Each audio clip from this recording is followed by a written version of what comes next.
here's everything that I read last week, so let's talk about all these books. I finished the last 3 books in the Raven cycle and then read book 4.5, which is like a little novella afterwards. I have to say, overall, I did enjoy the series. I went in for the plot and ended up liking the characters a lot more than the plot. The magic system has no rules, which kind of annoys me in books when like people can do anything with the magic system. And there's a lot of vagueness, I think, to like the plot and everything that was happening overall. But I would still recommend it for like a fall, autumn read. Coldwire was a very anticipated read because it just sounded like so cool. The cover was cool. Chloe Gong describes this as like neon, cyberpunk, like teenage angst, and that's kind of what it is. That's like half the story takes place in like virtual reality with one character, and then the other half takes place in regular reality with another character. Let me just say the ending was like, the twist was so obvious. Like when she knew what the twist was, it was like, yeah, duh. But like the whole entire time, like I didn't know what was going on. I'm very excited for book 2, although the AI part of this, whenever people talk about the details of AI in our lives and stuff and like get down to like the really like specifics of it and how it can control us and everything, it just like goes over my head. And then I read a thriller, Gone Before Goodbye. I really wanted to read this because I love Harlan Coben and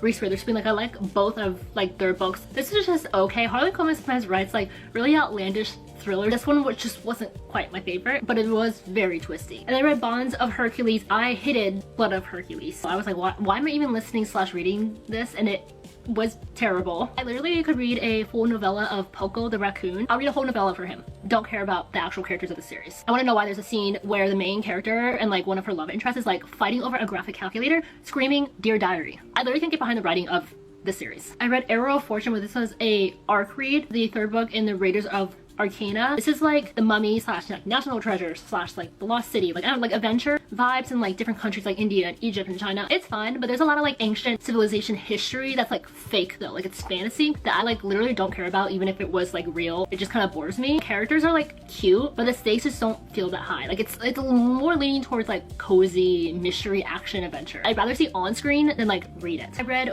We Fell Apart because I loved We Were Liars, the TV show. I've read the rest of E. Lockhart's books and they're like not written the best, but the way it like comes to life, I like sobbed at We Were Liars. This book was okay. It's like in the We Were Liars universe. There's no like huge like crazy plot twist or whatever. It kind of just follows the same vibes as We Were Liars. And I did start The Things Gods Break and I did finish it, but like technically not last week, so I'll just include it later. Such a better Greek gods book than the Blood of Hercules series. So that was everything I read last week. Let me know if we had read any of the same books recently.